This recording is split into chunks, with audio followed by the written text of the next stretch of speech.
welcome to the 4th episode of The Horror, with Patrizia Dahlia Thompson. That's me, and I am here with the legend, local poet, promoter. You are the publisher and editor of This Is Not Where I Belong. Yep. And you are writing your first novel. I'm making my way through my first novel, like Vanessa Carlton before me. Absolutely. Making my way downtown. Writer, poet, author, soon to be author, promoter, raconteur, legendary hanger with the dolls, able to hang with the dolls, soft drink enthusiast, Saul, Delmore, Philbin, Bowman. How are you doing? I'm doing great, thank you. Yes, I'm glad to be here. You're glad to be here in your bedroom where we are recording. I'm glad to be in my own bedroom where we are recording this. Anyway, this is episode 4, and basically what we're going to talk about is just a little bit kind of like a catch-up of, like, I guess spooky season and kind of like events that I've been to, films that we've seen, and in that way we're going to end up talking a lot about Horrorthon because I saw 11 films at the festival. You saw 19, I think. Wow, amazing. So naturally we're going to talk about that a little bit. Also just in general kind of catch up on how have you been? I mean, starting with, you saw KIER last night. I saw KIER last night. Yeah, it was pretty amazing. I think it's getting like it's really dividing people, but I thought it was like a pretty another win for our man Osgood Perkins. I have to say, I really like the monkey. I really liked. Oh, that's just my phone hitting the floor. Yeah, my feeling on Osgood Perkins is I haven't seen his earliest films. And where I got on board with, like, a lot of people was Longlegs, which I thought was brilliant, and a bunch of, like, my very close friends didn't like it. And then I rewatched it and was like, no, it's not a fluke. I really love this. And I really love the monkey. I love what he's kind of been exploring in his last 2 films, which is, like, does this continue in the tradition of, like, making you think, like, even my man's is working out his issues in his films kind of thing? Maybe a little bit. Yeah. It's got like a sort of a it's got like it's maybe like a smaller movie in scope than Longlegs and the monkey, but it's still got like that classic flavor of like there's some weird shit going down in this cabin. Yeah, because I loved how much the monkey was a change in tone from Longlegs and how kind of, you know, much more comedic and everything it was. And I thought it was very poignant. And, you know, I love seeing, like, guy we love to see, Elijah Wood, popping up. I guess, like, Longlegs for me, I listened to Trans Panic's episode on it and how very clearly the kind of transphobic, in a sense, or that film can be very easily skewed into being a kind of transphobic narrative. How much I didn't get it until I listened to it, and then I was like, oh, that does all make sense. Yeah, because I was asking you, like, the other day about, like, what I didn't really understand the transphobic sort of aspect. I think it's because, you know, like, you know, Longlegs might be portrayed as kind of a glam rock loving male, but, like, immediately after watching it, I messaged Nico and said that he's like all the glam rock boys who didn't turn out to actually be girls, because all the glam rock boys that Nico knew are all girls now. Yeah. And he was like, what happens if a glam rock boy just went harder into Satanism? But he's definitely, like, he's portrayed as kind of genderly ambiguous, or at least, you know, is kind of gender bending. And it's about this kind of, like, insidious evil, you know, which Longlegs is a part of it. He's like a conduit for the evil. Conduit evil, but also, like, he's going into these, like, you know, nuclear family settings and kind of introducing violence, and it's like, yeah, when seen that way, it seems pretty conservative and kind of bad. And, like, look, I mean, I like all kinds of shit, and, like, I'm not saying that means it's not a great film. It's just slightly, it's changed how I see it a little bit. I don't think, and he specifically said that he didn't believe that Longlegs was trans, and that he didn't want to, you know, do any kind of, like, he was an ally. He didn't want to do any harm to the trans community, and, like, I believe that, but at the same time, I think it's just one of those regrettable things, like, you know, Art the Clown having a kind of hook nose and, like, going into kind of, you know, anti-Semitic tropes. It's not something that's conscious. It's just something that I feel has kind of been, unfortunately, just not been examined enough to kind of stop this from happening. Do you know what I mean? Sure, yeah. But, you know, like, I mean, like it if you like it. And I do like it, and I really liked it, in fact. Yeah, I thought Longlegs was amazing. I think it's been a real challenge of like which of my friends can subside on vibes alone, because I know like another friend, like they are a bit less kind of like vibes only than me, as in they love vibes but also like they need a little bit more. They need like they can't overlook kind of flaws or gaps like I can with some stuff, or they. I don't can't be want the to. same. Like I'm like give me all the vibes. Like I Yeah, can take. no, you know? no. Like, I'm a vibes all day. Vibes custodian. I'm a lover of the vibes. You know what I mean? But I think it was for that it was incredible. You know what I mean? Like yeah. Well, Keeper is sort of like has some of that kind of like uncanny energy of Longlegs, but it's much more, as I was saying a second ago, like a much more smaller story. It's all set in this one cabin basically. Oh, cool. And it's kind of like yeah, it's about a couple, isn't it? Yeah, yeah. I've seen it. I remember seeing the ads that because I've specifically tried not to know too much. Yeah, but I have seen the ads where it's like the different couple from each different person in the couple's perspective kind of thing. Yeah. So yeah, I mean it's been a ridiculously busy time for films. I haven't seen Juliette DeCarno's new movie, and I love Titan so much. It's been too busy for films. Of yeah, I actually saw Keeper and then the Juliette DeCarno movie one after another last night. Amazing. Yeah, did a little double bill. Our intro music for this episode is probably going to be the Europa Cinemas jingle, because me and Saul love dancing to this and just showing our appreciation for this piece. Even if we're in separate seats in the IFI, we will still turn to each other wherever we are in the room, and I give a little boogie to the Europa Cinemas jingle. It's an absolute vibe. A jazz great. A jazz classic. Before we get on to Horrorthon, you introduced Season of the Witch in Oxford, wasn't it? Yeah, my friends run. I would call them my friends now. I've been to the festival 3 years in a row. They run a monthly cinema night in Oxford called Cuts Cinema Under the Stairs, CUTS. Nice. And they have their yearly massive banner event is a 6-night festival where they show one classic movie a night for 6 nights over the course of a week, obviously almost a week, in various cinemas in Oxford. Yeah, that's amazing. And I've been visiting Oxford for about 10 years now. One of my best friends lives over there. Incredible. So I went to the cinema. I went to the festival the last 3 years, and then they invited me back this year, 2025. That's so cool. To give an intro to Halloween 3: Season of the Witch. Yeah. And I was up there. It felt like I was up there for longer. I was up there for about approximately 3 minutes. But I think I really gave a flavour of what the movie was about, and it got people excited. Were you at the Horrorthon screening of that way back in the day? Yeah, I think that was the 30th anniversary screening in 2012. Oh yeah, I was there. amazing. That was my first time seeing it. Incredible. Yeah. But it's one of my all-time favourites. Like, it's just such a one of the most successful vibes-based pictures of all time. Oh, incredible! I mean, like, Tom Atkins is just a guy I love to see. He's top of your list. He is top of my list. Top of your Christmas tree. Of you guys like to see. I don't know if he's top. I mean, because Harry Dean Stanton is up there. Oh yeah. We're going to introduce, and talking about one of the films from Horrorthon, we're going to have mention a guy I love to see, a modern guy I love to see. There's many of them, but he's on there. But I wouldn't even say he's top of the pantheon, to be honest. Fair enough. I don't want to put words in your mouth. No, fair enough. Did you see Del Toro's Frankenstein? What do you think of that? I haven't seen it yet. Fair enough. I was talking about your flatmate there, and I was saying, if it was by anyone else, a film that was that good, that was just that level of good, you would be like, it's a gem. But like, I expected kind of a masterpiece from Del Toro, because I'm such a fan of his, and because this was a film, that he had been wanting to make for pretty much his whole life, and it's brilliant, but it's beautiful, and it's like, I love indulging in kind of his cinema, but it's a 4 out of 5 for me. That's still pretty good. It's pretty good, and it's like a ridiculous standard to hold anyone to. You know what I mean? I watched American Guinea Pig. I've become kind of like a special interesting in. We'll get to it.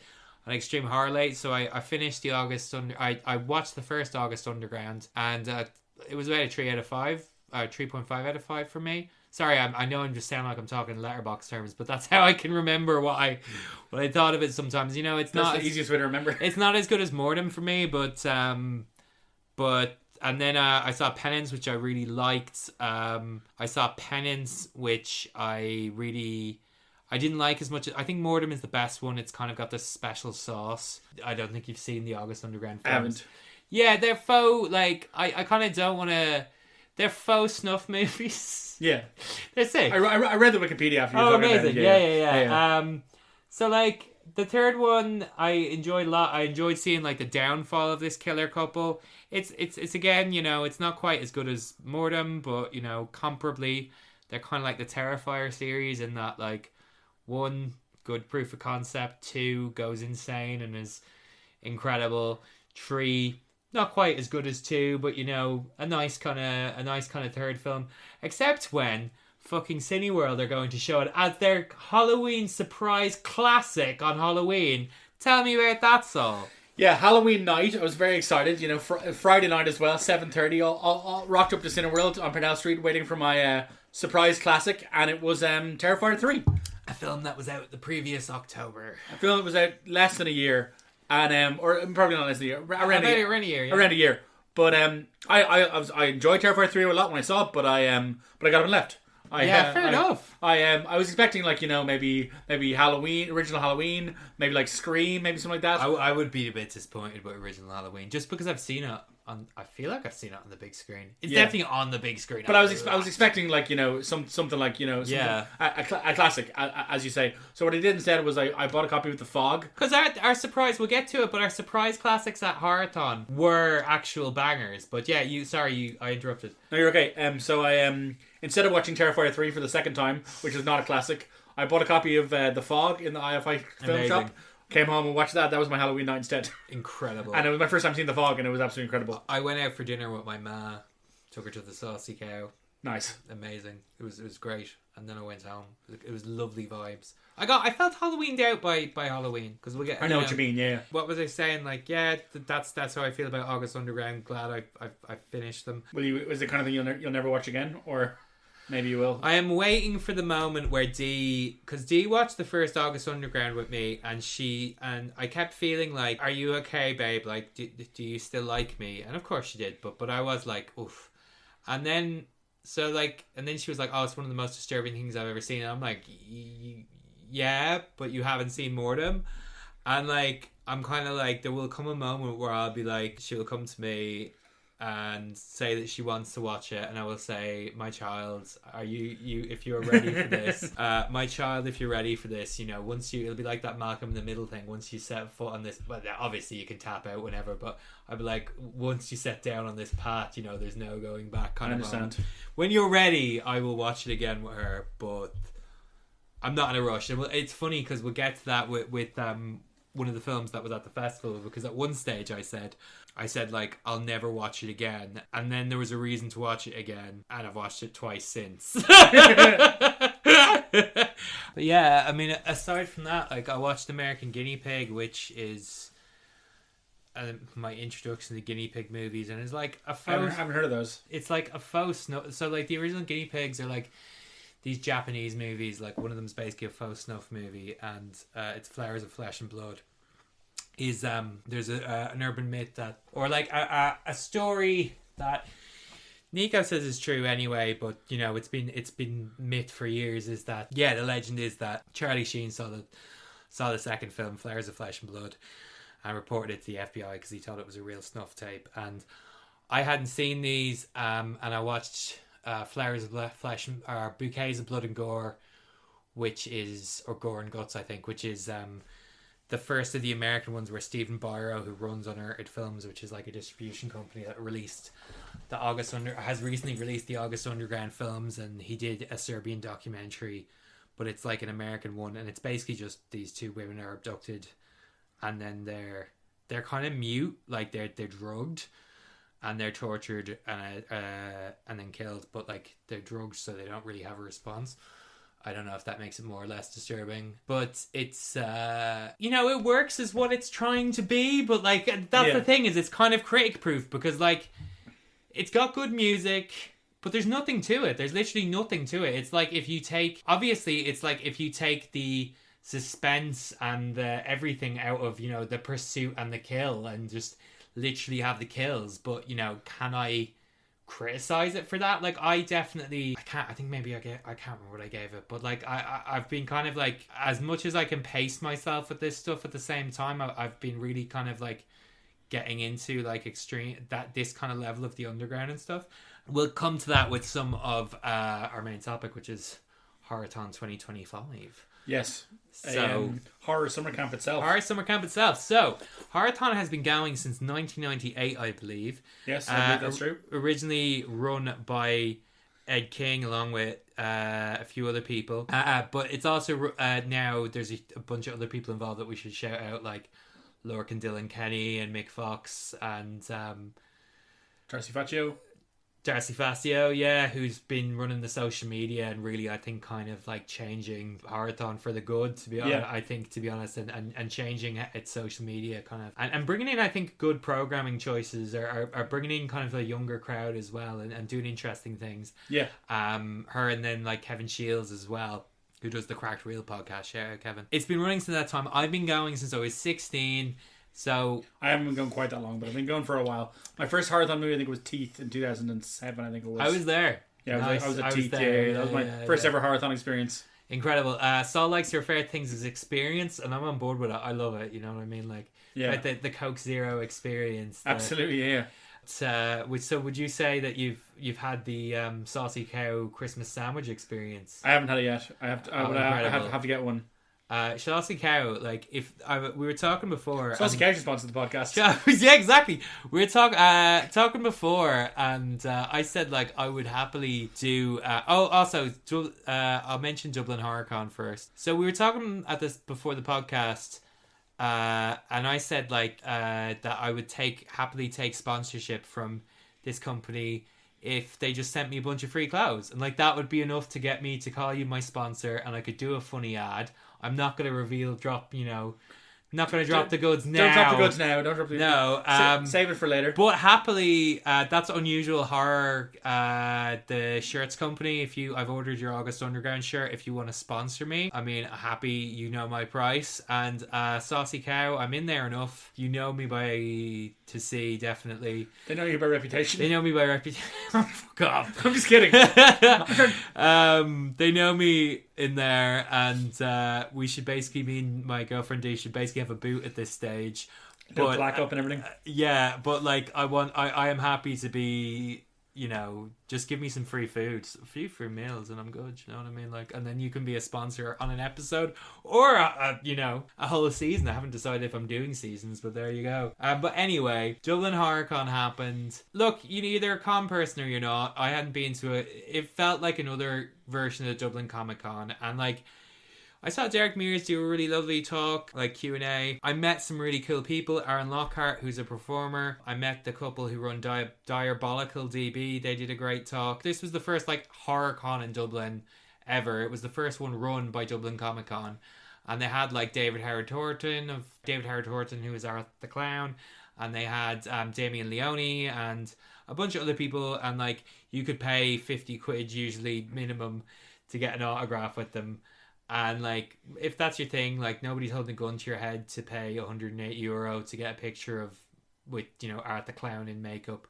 No one's making you do that, but like, I'm not so into that. And like, I could only kind of hack a few hours of it because it wasn't horribly busy, and it was in a pretty shite location, but hopefully that'll get better. Just basically an air hanger and swords. It seemed like kind of far away. Yeah, and I could like, there was no direct public transport. Like, everybody had to walk up a little bit or something. But, I'd like to see more of it happening. A friend of the podcast, Richard Waters, took part in a talk on extreme horror with Igraine from the Gore Things podcast, and that turned me on to that podcast. So shout out them, and like, they've done an episode on August Underground's Mordem as well. So I've been checking those out. There was like some cool stuff happening, but yeah, it was what it was. But just to shout out those kind of few people who I followed through it, and like, I saw a cool Sienna cosplayer. Some people recognized my Lords of Salem shirt. Like, can't complain. It was fun. But by about the time that I was getting hungry and I wasn't going to pay like €10 for some chips, I was like, it's about time to go for me, kind of thing. You know what I mean? Did you know anybody who'd gone, or like, what was that kind of? No, like, I think you're the only person I know that I didn't really hear much about it, to be honest, at all. I kind of like heard a little bit about it from this one guy in work that likes horror movies, but that was kind of the only thing I'd heard about it in advance. And I hope it continues, do you know what I mean? Like, I'd love to do, again, shooting my shot, I'd love to do a talk at it or be on a panel or something. So I hope it continues for that reason. I'd happily do something, or I'd love to do more with it in the future, do you know what I mean? So it's a good thing. It's good that it exists. But Horrorthon has been going since 1998. But I thought it would be a good topic because there was a bunch of films that just I had seen before that you hadn't seen. It was kind of a festival of 5-star bangers for me because like the ones that I select. So I used to do the entire festival, which is about 25 films usually. I can't do that anymore. The last time I did it, it just makes me like miserable by the Monday. I just can't do that much. Saul is a real road warrior, a real Horrorthon warrior. I don't drive, but yeah, close enough. I'm just kidding. You did more. You had friends over, so you didn't do all of the Friday, but but I'd seen some of the films at Fright Fest in London. Yeah. So I saw Redux and Flush at Fright Fest, so they were both playing on the Friday night. So it was mostly like 5-star bangers for me, more than any other festival. And then like one clanger, and then one new film that was two new films I would say that were class, and then one that was bad, and one that was pretty okay. But I mean, I think the worst film I saw was still a 3 out of 5, or maybe, fair enough. 3.5. It was really good, and this has been something that we've been going to for the last few. We've been like hanging out at for the last few years. We had my girlfriend Dee, part of the Horrorthon crew, the Horrorthon. We call it Horror Summer Camp. You know, it's just a great few days. Just it's the best. It's just so much fun, you know, and I can't think of a more fun weekend. No, absolutely not. And you know, it was vibes, as we say. And let's get into it. So the first film that we saw this year was Shelby Oaks. Shelby Oaks was Chris Stuckman's directorial debut. Yeah, so he's like apparently a YouTuber or a film critic on YouTube. I have no idea about this. He's just not been one that I've watched. I have no real opinion about him as a YouTube personality. So just put those cards on the table. But you saw a much earlier cut of this at Fright Fest 2024, didn't you? I did, yeah. So how did it differ? Or did you watch it this time? I couldn't remember. I did, yeah. They basically they reshot some of the gore. It was pretty much the same movie by and large, but they made the new version a little bit more gory, I think. Oh, okay, cool. Yeah. Mostly the same from what I remember anyway. What did you think of it? Because when I asked you there, you were kind of like, eh. So. I thought it was like a 3.5 out of 5. I think it was like, you know, same. Like it wasn't like, you know, breaking any boundaries or anything, but it was like still an entertaining watch, and I was like, you know, curious to see where it was going. Yeah, definitely. I mean, I would say same. I'd say it was a really well made as a directorial debut. It had like Keith David, who is the coolest motherfucker in existence. Like, he is an epic guy I love to see. I am loving the new Has-Been Hotel, and he's great in that. But I thought it was like, you know, a well-made debut. It didn't have a lot to it once you kind of found out what it was about, and it wasn't anything that wasn't, like you said, it wasn't shocking, it wasn't new. It was just very like, it had scary old people, didn't it? It was it went down that fucking cliche. Yeah, it was fine. And I think the abrupt change 20 minutes in from like a kind of a documentary I was style. really into it when there was the documentary style thing. I thought it was going to be really good. And then there's a moment where it suddenly changed. I thought that was kind of like jarring, and then you weren't really as invested then or something in the rest of the story from the rest of the movie. Yeah, I mean, this was on the October Bank Holiday weekend in Dublin, which is the weekend before Halloween, and like it's telling that like there were definitely some banger moments that I really enjoyed in it. This far on, I can barely remember anything from it. So, you know, it was the big noise for a minute, but I think already it's kind of just come and gone. Like, but like, you know, good debut. And then there was the 4K restoration of Neil Marshall's The Descent, which you had seen at Fright Fest. Yes, and I watched that. I mean, I think it's like, again, people are you know saying it might be a 5 out of 5. I think it's more of a 4.5 maybe. But it's almost perfect, I think. But like, I think there's just something about it doesn't quite get it to 5 for me. But I think it's pretty amazing. And I can't remember if I made it a 5, to be honest. But looks great in 4K though, I have to say, and it was really cool to check out with an appreciative crowd. So like I didn't realize until that first, you know, that jump scare a few minutes into it that Dee hadn't actually seen it before. So it was really great. I had never seen it in the cinema. I loved it. It was great. It looked incredible in 4K. The CG from that era, I think it's something to do with not being able to like re-render the files, but it looks pretty bad in 4K, but it's only one shot. The effects are incredible.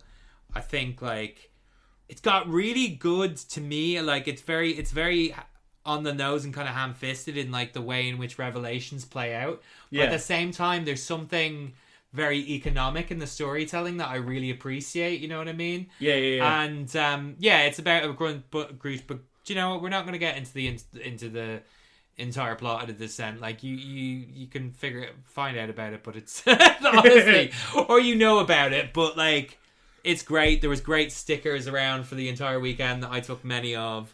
Like, I survived Barham Caves. It was good to hear. I ran out of things to jump off in Galway. Yeah, that was great. With a Dublin crowd. It was really great. Looks gorgeous, yeah. I mean, I don't think we'll be seeing a 4K of The Descent 2. And it was really funny because it was like, do I tell Dee about the existence of The Descent 2? Have you seen The Descent 2? Never seen The Descent 2, exactly. No, well, you know, you don't really have to. It'll be a slow day. It will be a slow month for Arrow Films when The Descent 2 is getting a 4K, let me put it that way. Yeah.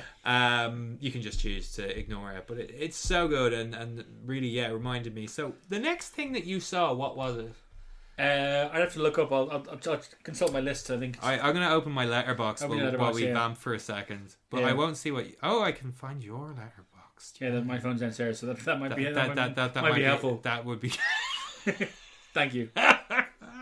Sorry, my phone's off. Like, I'm trying to get in the moment. This is why I hadn't had mine open, because I was like, I know. That wasn't me saying you should have your phone on. Like, you know what I mean. Anyway, God bless you. Okay, next thing you would have seen was Inside. Do you see that on the Friday? Yes. So it was on the Friday afternoon. Yeah. So there was a focus specifically this year on New French Extremity. Now, before the lineup came out, I was kind of hoping for Cameradonna. I was kind of hoping for Jimmy and Stiggs. I was a little bit disappointed, but you know, you can never bank on these things showing here. You saw Jimmy and Stiggs at Fright Fest. Excellent movie. I'm really looking forward to it. I was really excited by the New French Extremity strand. I thought it was a great choice, and they were showing as part of that Inside, Martyrs, Irreversible, and High Tension. And High Tension, or Switch Blade Romance as we knew it. Haute Tension. I was really excited about the prospect of seeing Irreversible. I described it on social media, responding to this, saying it's a great year for feel bad cinema.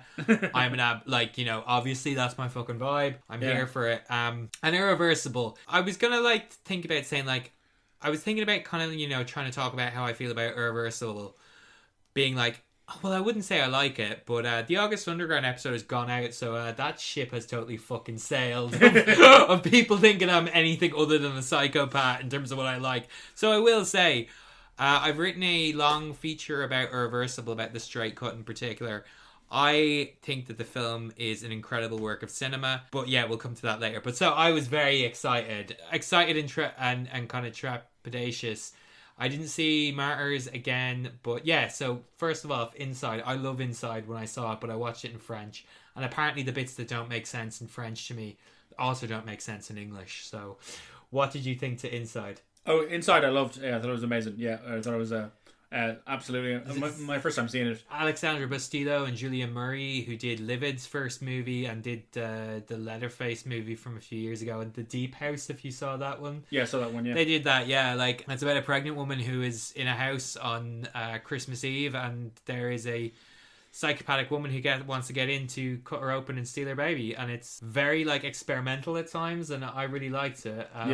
Do you have kind of feeling on, having seen all of these films, do you have a kind of feeling on the New French Extremity kind of thing, or what is your impression? Because what is your kind of impression of that kind of movement that you can take from 4 films? Yeah, it was my first time seeing all 4 of the movies, so so I'm looking forward to getting into what we kind of think about all of them.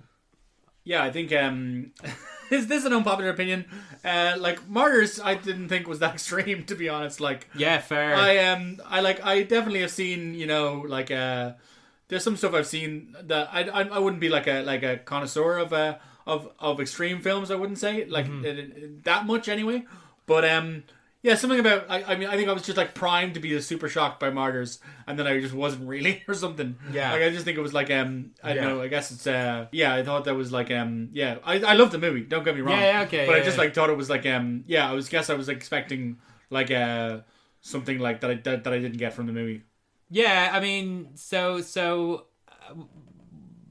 Martyrs I haven't seen since the time that I saw it in Horrorthon back in the day, and everybody kind of came away a bit shell shocked.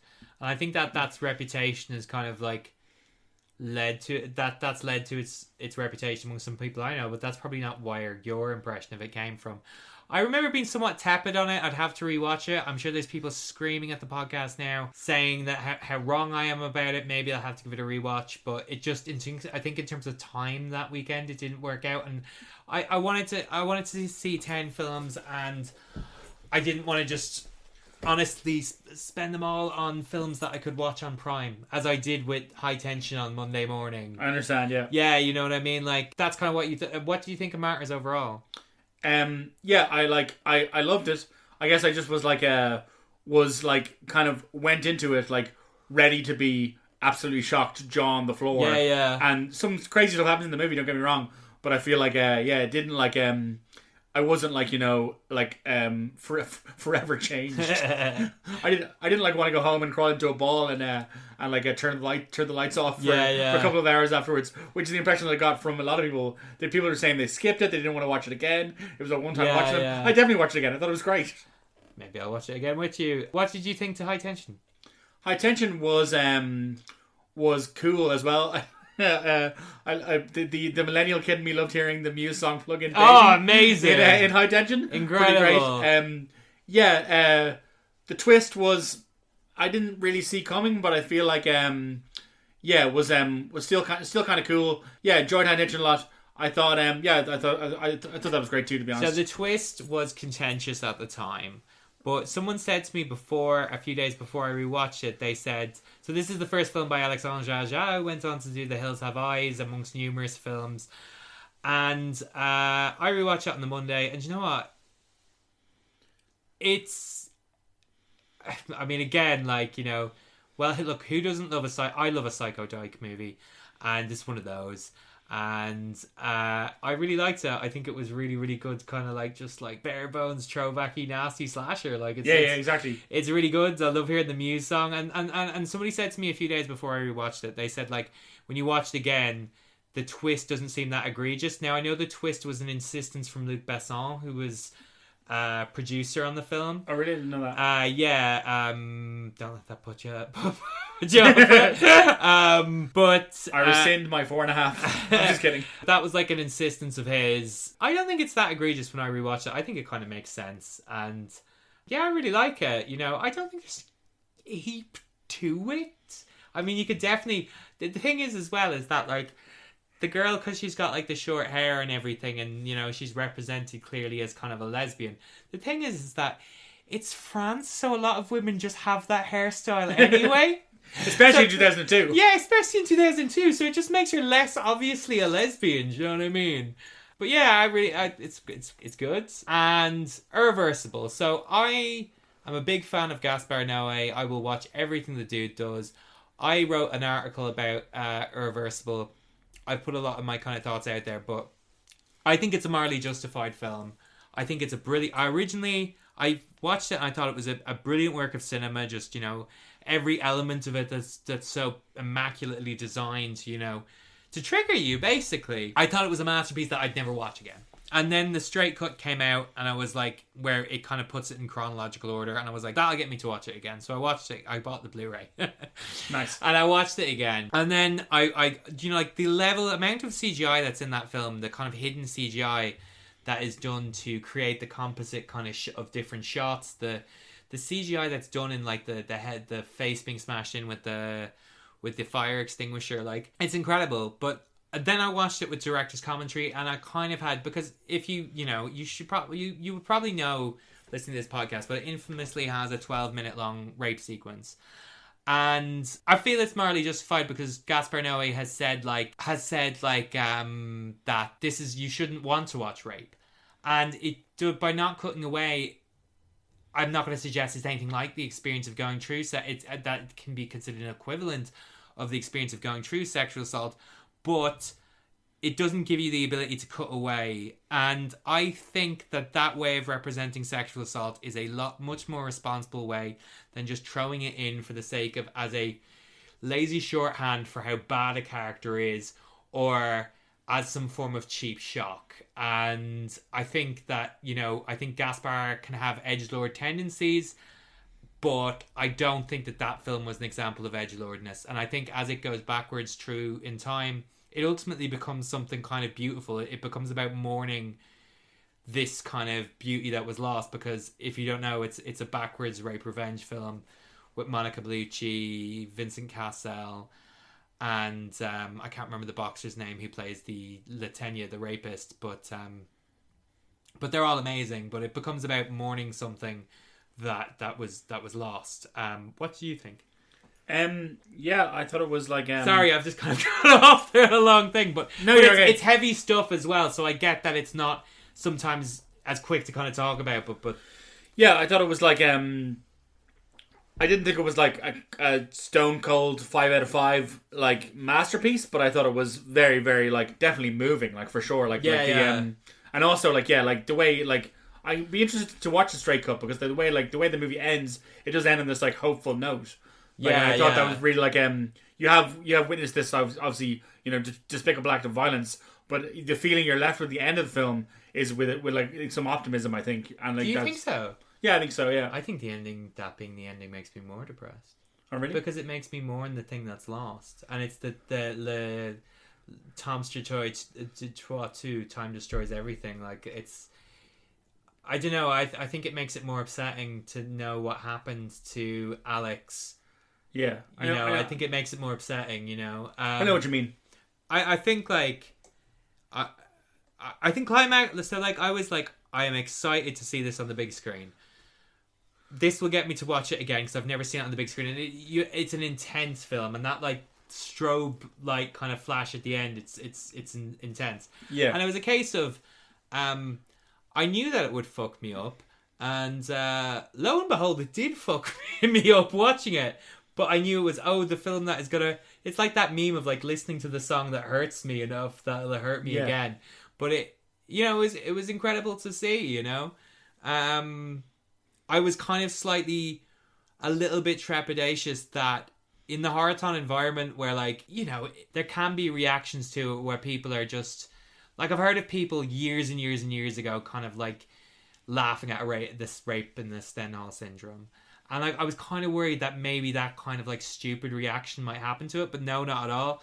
We sat with Wongus and I think someone else, shout out Wongus Dinsmore. But it wasn't that at all. I think I go back and watch Climax a lot more, which I know you're a fan of as well. I love Climax, yeah. You know, because despite the fact that being a film where a woman miscarries and also a child is killed, that's his fun one. That is more rewatchable. But I find that more rewatchable than Irreversible. But, you know, that was an incredible opportunity. So kind of to slip back into sequence, you saw Inside, and then what was the next thing you saw on the Friday? The Friday, then I skipped a few movies on Friday, but I came back for Reanimator and Demons. Oh, yeah. So I watched Flush by Gregory Morin, which is, you had seen at Fright Fest. Yeah, which I love. Which is a brilliant, like, it's like 127 hours sat in a toilet cubicle. Yeah, it's only 70 minutes long. Yeah, it's only 70 minutes long, and it's about a cocaine addict who, through a series of events, he ends up with, at first, his hand stuck. It's very French. It ends up with a guy who's got his hand stuck down this kind of urinal toilet. Turkish toilet, yeah. Turkish toilet that they have in France, in Paris. And he gets his hand stuck down there, and then through misfortune, he gets his head stuck down there. And it manages to be both incredibly gross, incredibly moving, just really brilliantly done, like lo-fi high concept kind of shit. Like really good, like gross but funny, and was the perfect film to watch at 11 p.m. at Fright Fest as well. Like, you know, nice. Yeah. Like you watch 4 movies in a row, you go one more before you head back to your accommodation, and you got this 70 minutes, and just like absolutely a wild ride, I would say. Oh, incredible! No, it's such a wild ride. I loved it, but also hilarious. Yeah, hilarious as well, and gross, and just a great crowd pleaser. It really is the kind of film that can only come from a country with robust funding for the arts. Is that a quote from something, or you hear? No, it's just what I think when I watch films where I'm like, this can only be made in a country that has good arts grants for film. Avec la participation de Cine Plus or whatever it's called. Canal Plus. Canal Plus, yeah, exactly. Yeah, it was really great. It was the best, probably one of the best new films I saw this weekend. And then we watched Reanimator and Demons. Yeah, so you had seen neither. I had seen Demons before, once at Hollywood Babylon. Amazing. Shout out Hollywood Babylon. And but I bumped up my score for Demons from a 4.5 to a 5. So good after the screening. This is Lamberto Bava's Demons. If you I feel like most heads listen to this know it, but It's a great film. It's great Italian horror great Italian zombie / possession film in a cinema. Ridiculous. Punks driving around listening to fucking Billy Idol. Oh no, what was the really incongruous... Oh no, sorry, Go West. Go West, yeah. Punks driving on coke listening to Go West, like... Snorting coke out of a coke can. Incredible, like, vibes. Berlin in the 80s, yeah. Just incredible nonsense that was, like, both brilliant, like, both so bad it's good and also just actually beautiful. Like, do you know what I mean? Manages to be both those things. Yeah. And Reanimator, D had got me... So you hadn't seen Reanimator before, Stuart Gordon's movie. I'd never seen it. What do you think so? And I thought it was definitely, probably the second best film of the weekend. Oh, it's so good. It's got such a unique tone. Dee bought me Stuart Gordon's Castle Freak, and I bought her as a gift. From Beyond. From Beyond, yeah. A gift where it's like, yeah, there you go. I guess you'll have to watch it with someone who has a Blu-ray player kind of gift. Like the bowling ball Mrs. Homer on it. yeah. Not really. Love you, Dee. It was... So I've been watching a lot of Stuart Gordon, and like, that movie's so good. It's just like Jeffrey Combs, incredible. Barbara Crampton, like, I feel like I'm just saying names now, but like... But going backwards for me, having seen Suitable Flesh last year at Horrorthon, and then seeing Reanimator like second was a crazy way to go about it. But like, I loved it, seeing the origins of that kind of thing. Yeah, that's incredible. I mean, it's like what I was saying to you recently about watching an Escape from New York after seeing Doomsday and do you want a drink? Are you okay? Oh my god, yeah. It was like seeing Escape from New York after seeing Doomsday and everything, where it's like I've seen the stuff that's been assimilated or ripped off before I see the original, you know? It's that kind of thing. Yeah, that was a great, you know, like there was that, or there was a kind of two other choices of double bills, but ultimately...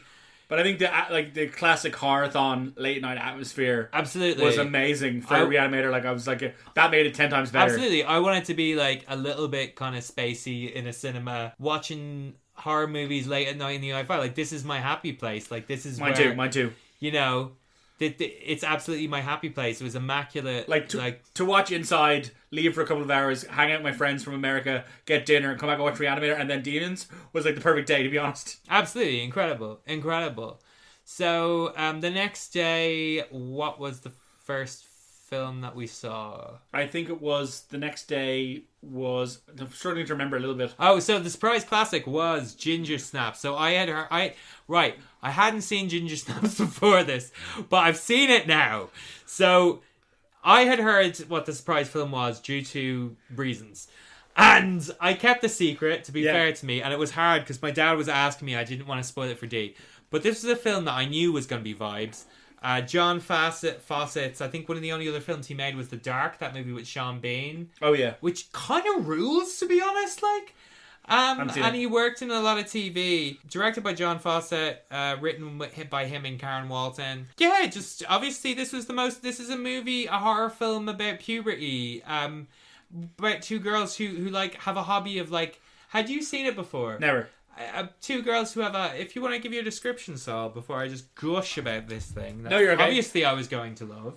But this, as we were saying earlier, I was saying to you earlier, like, I'm going to watch the Ginger Snaps sequels, and there's a good chance that we're going to get a Ginger Snaps episode with probably another very good guest who wants to talk about that.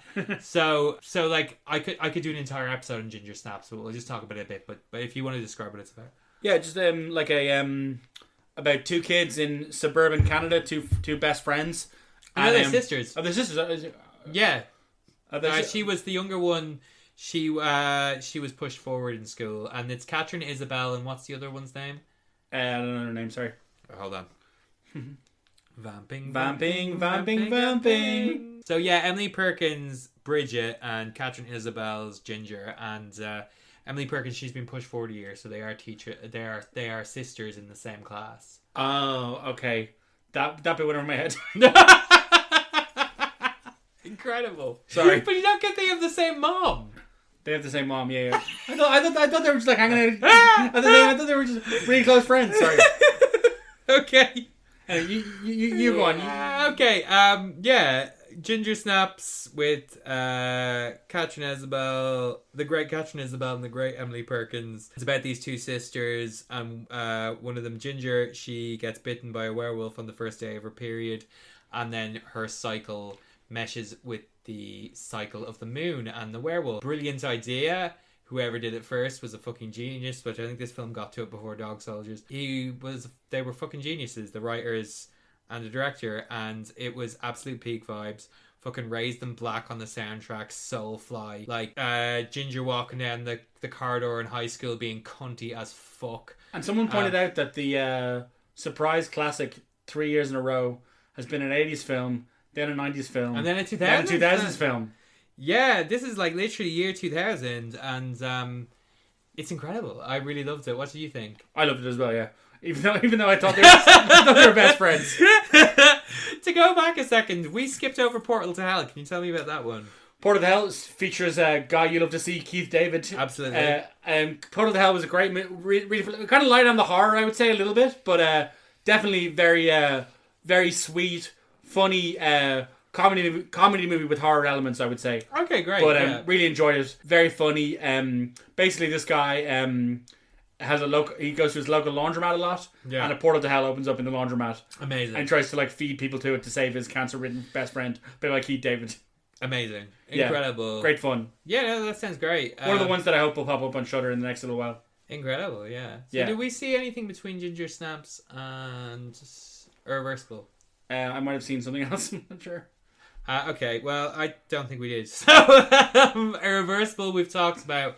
And then after Irreversible, there were some films that you had to pay extra that were kind of being run with Districts, the club night, and 3 vampire films, and me and Dee and my friend Esther and Esther's friend went to see Let the Right One In. And immediately after Irreversible, I was like, why did I agree to see this film about child abuse and bullying? But it was great to watch it again, and I forgot how great a film it is. Thomas Alfredsson's amazing film. Let the Right One In. Great. This is again so many 5-star bangers that this year, which brings us to Sunday, and the only actual clanger of the weekend for me, Deathgasm 2. Now, you hadn't seen the first Deathgasm. Have you still not seen the first? Still haven't seen the first Deathgasm. This is Jason Lee Howden's Deathgasm 2. To give you an idea of how much I disliked this film has a lengthy sequence of penile trauma, of dick destruction, and I still didn't really like it, and that's probably telling in itself. That's very telling. There was vegan jokes in it and everything.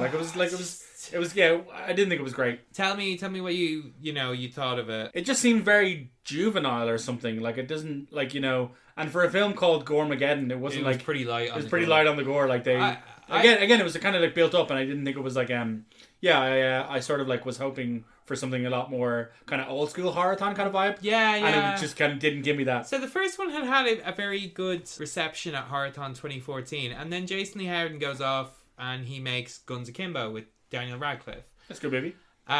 Good movie.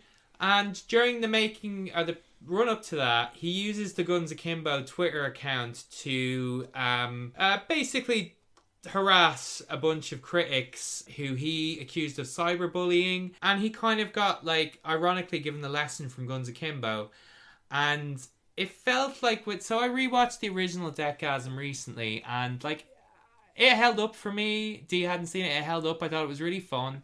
It was very dude bro, but whatever. Not as dude bro as this one, where it feels like Jason Lee Howden. So this was crowdfunded, and Clayton from Cell Dweller, his name pops up in the credits of both this and Deathstalker, which we'll talk about later. But it felt very he was trying to grudge wank against being cancelled online.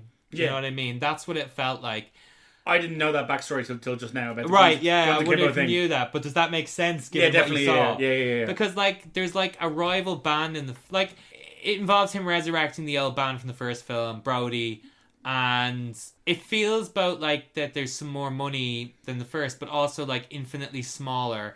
And they try and make a joke out of how the fact that one of the band members tries to raise this army of the dead and he can only get 4 zombies, and they're like, ha ha ha. I can only get 4 zombies, but it does feel very small, and it feels like there's no real villain to the piece. Yeah. And there's a rival band in the film, and there's we said, there's jokes about because one of them is a zombie but he doesn't want to kill, and they're like, oh, are you a vegan? And then vegan jokes in 2025, and really 2015 South Park ass people are too sensitive nowadays humor, because the rival band member is performatively woke, but also like he wears makeup because he's like gay and soy, and like that's why he's the rival. And like it had real like I find overall that the message of the film depressing, which is just like things were better back in the day, and like you should continue to be a real loser. Yeah. Like that's what the message was. Loser than pay is or something. Yeah. Or not even just like you're great because you're continuing to be a big loser. Yeah. Like the real sequel, the real non-carrot sequel to Deathgasm has Brody transition. But they wouldn't do that. Yeah, I was really disappointed. It was the only clanger of the festival. And it was a good thing then that we were rescued with the surprise film, which was Johannes Roberts' Primate. It was one of the best films I've seen all year. Oh, it's incredible. So it was like Stephen Porzio, shout out Stephen Porzio, friend of the Porzio, I Know That Face podcast. Stephen Porzio turned to me halfway through the movie and was like, "This is the best film I've ever seen." And he was joking, but like there was a grain of truth to what he was saying. Yeah, like, exactly. It was genuinely like it was 89 minutes. It was high octane. It was like it was just like totally like it was a shot in the arm. It's what you needed after 12 movies or something. Yeah, no, it's Johannes Roberts' new film. It's kind of, he said himself, making up for Welcome to Raccoon City, the Resident Evil movie. It's about a woman who is coming from college to have a break in her dad's house in Hawaii, which has like a monkey. They had a pet monkey. They had a pet monkey because her mum was doing research with monkeys. Yeah. But her mum's dead because she has to have dead mum trauma to be in a horror film the lead of a horror film in 2025. But funnily enough, you do say that, but like the movie was not about her trauma. No, the movie wasn't about her trauma. No, like that was a great thing about it. This movie knows what it is, and it is a movie about that chimp that they have gets rabies and goes fucking sicko mode. It was Cujo. Exactly that. It was Cujo with a chimp. Cujo with a chimp with like nature on a muck film meets a slasher with a composer who was going insanely hard for a killer chimp movie. Yeah. Like there was no need to go that hard for the killer chimp movie, but he did, and it's brilliant. And also like Academy Award winner Troy Kotzer for some reason takes this as his next movie after winning an Academy Award for Coda. Incredible. Yeah. Incredible stuff. Yeah, that was great. And then some hilarious scenes of the monkey with the iPad. Like, basically the monkey was able to had learned to rudimentarily communicate with this iPad, and is basically like what her name was Katie or whatever. But he's like, Katie dead. Katie dead. It's so good. It's unbelievable. So good. Yeah, Sophie incredible. It's like it's like the chimp attack scene from Nope. Yeah, as an entire film. Exactly. Like, and also it felt really special to see it like 3 months in advance or whatever. Yeah, absolutely. Like it felt really good to be afterwards to be like I've been telling everybody about it. Like shout out Horrorthon for getting that one. It was a great choice. Yeah, it was genuinely incredible. The score was amazing. 89 minutes, as I said, like the perfect length for a film, if you ask me. Like just like super unrelenting. There was no that chimp was out for blood. Oh, it was incredible. It was incredible. Yeah. Great. And it went down like a treat at the festival. Beautiful reaction. People loved it. People loved it. Yeah, beautiful reaction. It wasn't what I didn't know what to expect, but I also know that I'm never going to predict what it's going to be for the surprise film. And this was a great. Because last year was kind of terrible. Last year was kind of terrible. Last year was the kind of film that I think I infamously said if I'd seen it when I was 14, I'd have loved it. Yeah, it had that deathgasm kind of sense of humor about it or something. Yeah, which brings us. I enjoyed it, but brings us a little bit to Deathstalker, Stephen Kaczynski's reboot of the sword and sorcery film that I've never seen the originals of.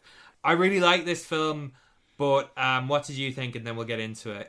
It's a remake. It has a guy who was, I think, a stuntman on John Wick as the lead, and Patton Oswalt is the voice of the character, and Connor Chaney, I think his name is, from Astron 6. Yeah. Because Stephen Kaczynski kind of started out working with Astron 6, and he shows up in a really funny role playing a kind of Twinkie prince.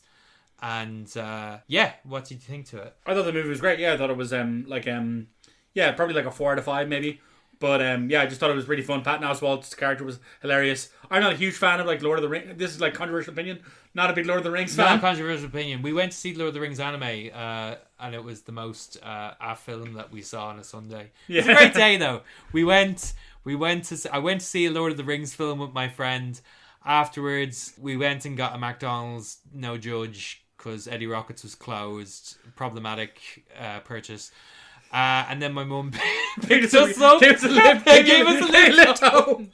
Incredible. The most 14-year-old Sunday you can imagine. I was 34 years old. It was the most 14-year-old Sunday. Yeah, you can imagine. It was great. That was incredible. You can see from the spike of the laughter. It's so funny. It's great. Yeah, it was incredible. But yeah, like I know this. I don't know if it's a controversial opinion, but like not a huge fan of the Lord of the Rings films. Fair. But I think because I don't like Game of Thrones and I don't like all this stuff, I think I was more primed to enjoy Deathstalker because it was like I wasn't expecting a bunch of stuff to be in it, or like, you know, I had no expectations, so like I could only be impressed. Did you see Psycho Goreman? I love Psycho Goreman. I love Psycho Goreman. I like my boys, my hunky boys, my hunky boys. Yeah, that's it. I liked Frankie Frico. I don't know if you saw that one. I didn't see that one, but I saw The Void is really good as well. The Void's amazing.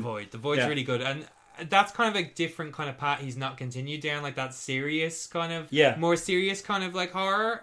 It seems kind of like he's returned to like more kind of like the Astron 6 kind of vibe in a way, not to suggest that his own films don't have their own feeling. I love what he does. I think this is not as good as Psycho Goreman, but if you like his vibe, and you know if you do or don't, and if you like puppets and stop motion, it's a great laugh. I don't know for how much longer that kind of particular vibe is going to be my thing, if that makes sense. I know what you mean, yeah. I feel like, much like kind of like the 80s nostalgia stuff, I feel like at a certain point I'm going to kind of have reached, you know, I'm going to be like, you're going to have to show me something really new, or else, you know, it's been done, as George Harrison says, you know. Like, yeah. Where'd you get that brownie? But, I mean, do you know what I mean? Like, yeah, I know exactly what you mean, Yeah, so there's only so long you can play the 80s card. Yeah, absolutely, and I think he's doing it in a slightly different way, and like, you know, he said it's his most toyetic movie, and I will definitely probably look at getting the Deathstalker toys if they don't cost me a kidney to ship from America. But whatever company does the Deathstalker toys, if they want to send me some, and then you can be a sponsor for an episode, I'm really open. I'm easy. Her DMs are open. My DMs on the podcast are open. Many such cases. You know what I mean? Like, that was the last film that we saw for the Sunday. Did you see anything on the Monday? Yes, I continued my my rampage on Monday, and I saw We Bury the Dead, which was not... Oh, the Daisy Ridley zombie one. How was that? It was okay. It was like maybe a 3 out of 5, pushing a 3.5 perhaps, but like yeah, not a lot of zombies in this zombie movie. kind of vibe. Okay. But I did see the Weed. I saw something else as well, like in between as well. I can't think of it right now. But I saw the Weed Eaters, which was really good. Like, and they recorded an intro, a really funny intro, hilarious intro, like about trying to get to Ireland with like £1 in their bum piggy bank, which was very funny. That was great, super unexpected. Like New Zealand comedy about a strain of weed that turns people into cannibals. Very, very, very sweet, very charming. Amazing. That was really enjoyed that. I gave that 4.5, I think. And I saw Dream Eater as well, which was like... Which is the one that's, you know, problematic person Eli Roth is hyping up at the moment. His company, the Horror Section, is releasing this, much like they did Jimmy and Stiggs in the States. Dream Eater I thought was pretty good, like a 4 out of 5, I think, to be honest. Like, it was cool. It was like, if you like a Paranormal Activity kind of rip-off, it was that kind of thing. Yeah. But like sort of had a kind of fresh take on it. It was like a couple go out to this Airbnb or whatever for like a romantic weekend away. You've heard it before. And he's like sleepwalking and like doing weird shit when he's asleep. And she's making a documentary out of it. And that was kind of cool. Yeah, I enjoyed that one. Yeah. Have you seen the thing that's going around where Eli Roth says it's like a surreal David Lynch film? And people have screenshotted this and said, what, like a gay Greg Araki film? Like, yeah, what? Yeah, I've seen this, yeah. Yeah, many are talking about this. But, and then, thankfully, Dean Pads re-entered the picture when... Thankfully. The last film was, the gang's all back together. I think Portio was there as well. And then we go and see Dust Bunny. Which is Brian Fuller's debut feature film. Him what wrote Cannibal and Pushing Daisies. Hannibal. What did I say? Cannibal. He is a cannibal though. That's kind of part of the thing. Like, that's part of the whole thing. Him what wrote Cannibal wrote No, there's no joke for that. It's just about a dust bunny. Well, it's not just about a dust bunny, but yeah. He also created Dead Like Me, which is an amazing show.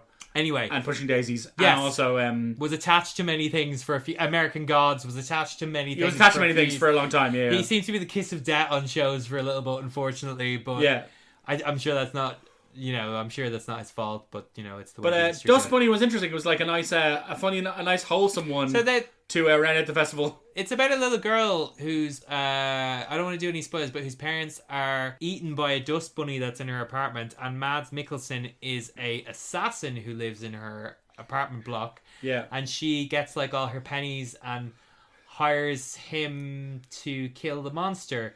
But like she sees him going about his killing, and it's kind of like what a child views of kind of like a child's view, like a kind of very heightened like fairy tale view on violence, on like killing.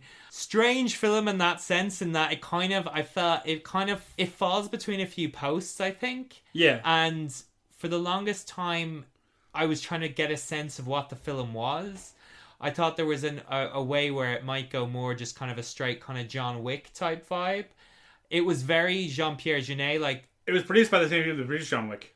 Oh, was it? Right. Yeah. And Guy, Sigourney Weaver is in it too. She's great. And Guy I Love to See, David Dastmalchian, pops up. Yeah. And is not credited in the main credit block or on the poster. Yeah. Oh, was he? Okay. Maybe on the poster, but he was... But but what did you think to it? Yeah, I thought it was something a bit... after 5 days of watching, Blood and Guts and everything, it was nice and refreshing and super wholesome, kind of family-friendly vibes, I think it was, I would almost say. So that was like, I thought I enjoyed that about it. I think it was very successful in its kind of like Wes Anderson light kind of vibe as well. Yeah, it was a bit like Tonight Matthew and going to be Wes Anderson. It was a bit Tonight Matthew going to be Jean-Pierre Jeunet. I mean, like the colours are very specifically like Amelie. Yeah, and it's very like well constructed. Yeah, and gives me kind of vibes of like, those aforementioned filmmakers, definitely. And it was cool that the girl was there in person to give a little intro. The little girl from it was there. I don't know, she's probably a few years older than she looks in the film anyway. Yeah. She was there to give an intro. She was a rock star. I don't think I could hold a crowd like that and interact and be that confident now at my age. And I saw too late that she had a mask from the movie and she was getting big people to get pictures. I should have got a picture Incredible. With the mask. Like really cool. There was a line out snaking out to the front, which you don't see as much at Horrorthon anymore, but it was a popular one. Mads Mikkelsen on fine form as well. Some very funny gags. I thought. It reminded me a bit of a movie which got a really bad reputation. I haven't watched it since the time, but a movie that I really liked from Netflix called Polar, which I don't think was very good, but I really liked it. I really kind of vibed with it. I want to check that out, actually. I haven't seen it. Yeah, I remember it did some really unfortunate fridging, but aside from that... What's fridging? Killing women characters just to kind of, like, advance the plot. Oh, yeah. Or no, and yeah, I think so, but it was by Jonas Åkerlund, and it kind of had a vibe. I don't think it was good, but I enjoyed it. But this one, it was really fun. Like I say, vibes of, these aforementioned people, and also Roald Dahl, and it was a great way to go out, and shout out Bren Murphy and Charlene Lydon and Rebecca Traynor and Tony. Great to see them. I hadn't seen them for years at it. So, yeah, that was Horrorthon 2025. Horror Summer Camp 5 ever was over. Well, it was like the best weekend of my life, once again. What day did we go to Eddie Rockets on? The second day, I feel like we went there. Amazing. Yeah. It was pretty good. Solid. Absolutely. Shout out Buffalo Fries, where they take their famous fries, douse them in Frank's Red Hot sauce, cheese sauce, and garlic sauce, and then charge you €7 for it. Perfect. Incredible. Keep that in. I will keep that in, because if anybody would like to be sponsored by Eddie Rockets, please. Saul is not the host of this show, but I'll take. Look, if anything we've learned this episode is, putting on my serious hat, I do think I've over the last while been there's not enough horror podcasts by people like me. I feel like there's a good kind of space that, my podcast can fill. But it were. Alright, so no more love. But I didn't know I was in a Bodies 1970s podcast. I was showing Saul that Mr. Webb sketch before we began. But also, like, I will sell out.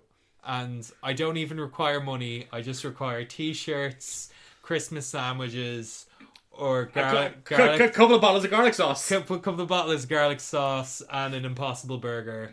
And, like, you're there.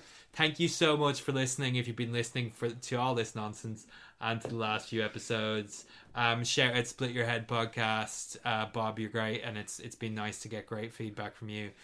Yeah, shout out to everybody who's listened, and thank you so much for being on, Saul. Thanks for having me.